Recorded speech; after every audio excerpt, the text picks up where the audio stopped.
dia 1º de outubro de 1992, 8 horas da manhã. Aqui Estou mais um dia, sob o olhar sanguinário do vigia. Você não sabe como é Caminhar com a cabeça na mira de uma HK.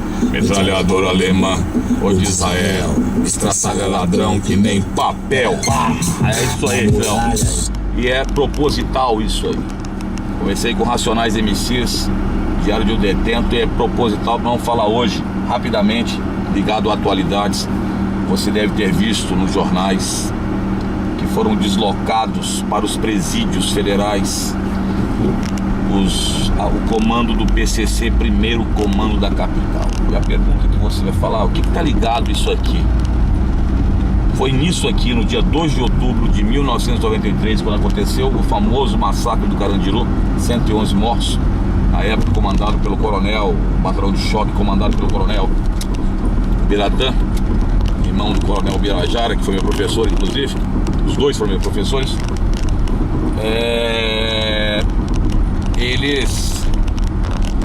O que acontece é o seguinte, é que vai ser depois, alguns indivíduos vão para o Piranhão, em Taubaté.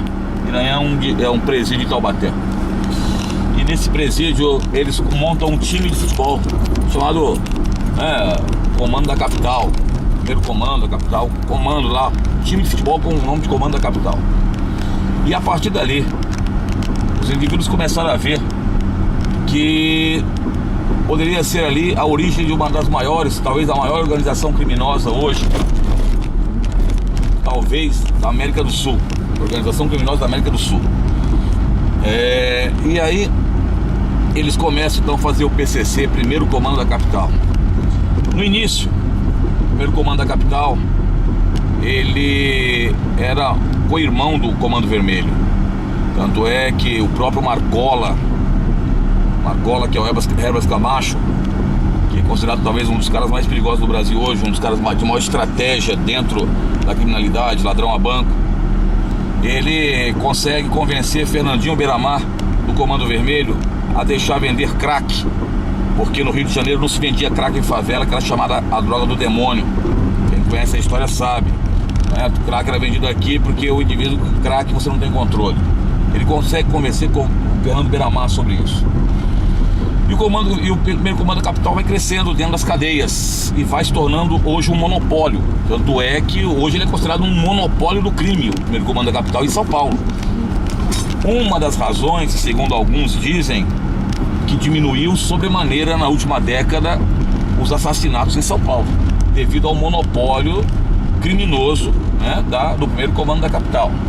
Logicamente que o governo nunca vai aceitar isso, vai dizer para você que a polícia melhorou, também teve a melhora da polícia, não é? Mas que nós sabemos, e você deve saber bem, que em 2006 tivemos o salve geral. Salve, quando alguém manda um salve, às vezes o pessoal fala assim, eu vou mandar um salve para fulano. O salve, ele equivale, na linguagem militar, à ordem do dia. Quando um general dá a ordem do dia, por exemplo, para as organizações militares, o PCC cria o salve, que é uma ordem do dia.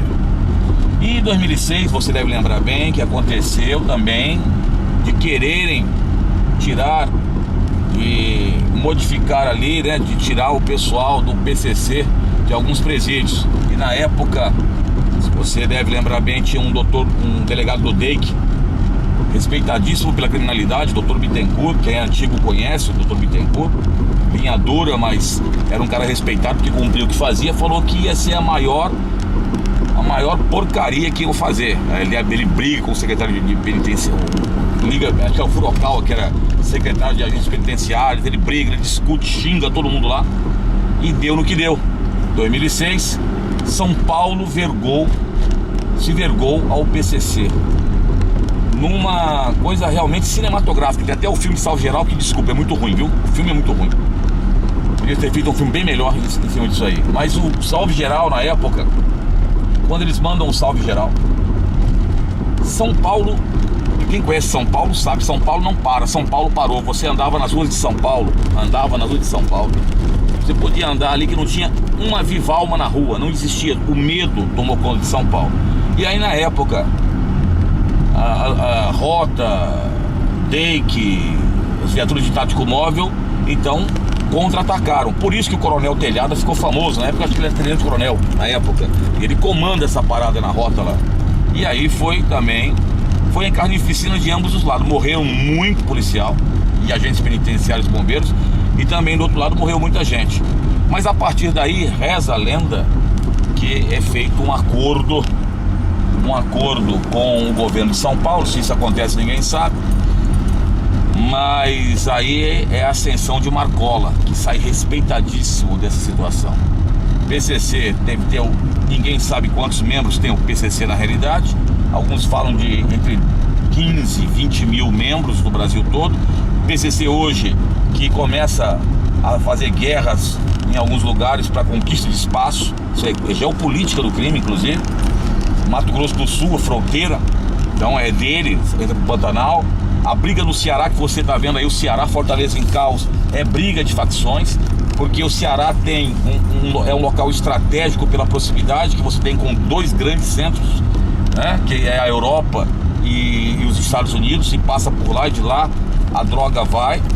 Você tem hoje o PCC no Paraguai dominando o crime naquela região também, e o PCC entrando com força no Rio de Janeiro, né, e outros estados, né, deixando, subjugando inclusive outras facções criminosas.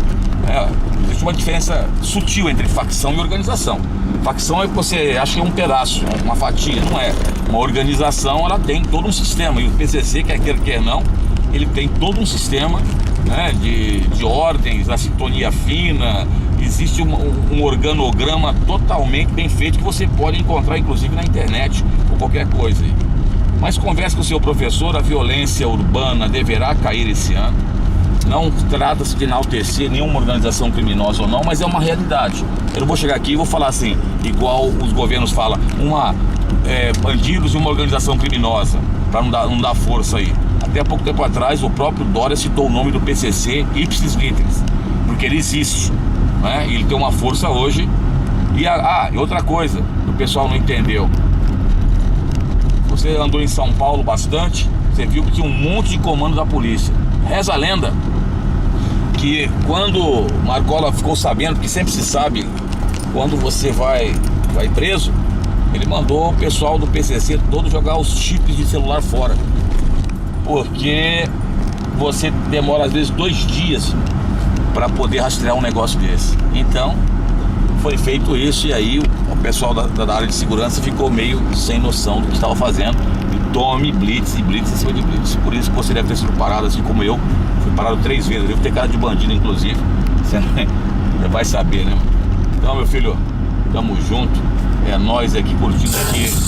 Mas um cidadão José, servindo no estado, um PM bom, passa fome, metido a Charles Bronson. ele sabe o que eu É nóis, filhão. sabe o que eu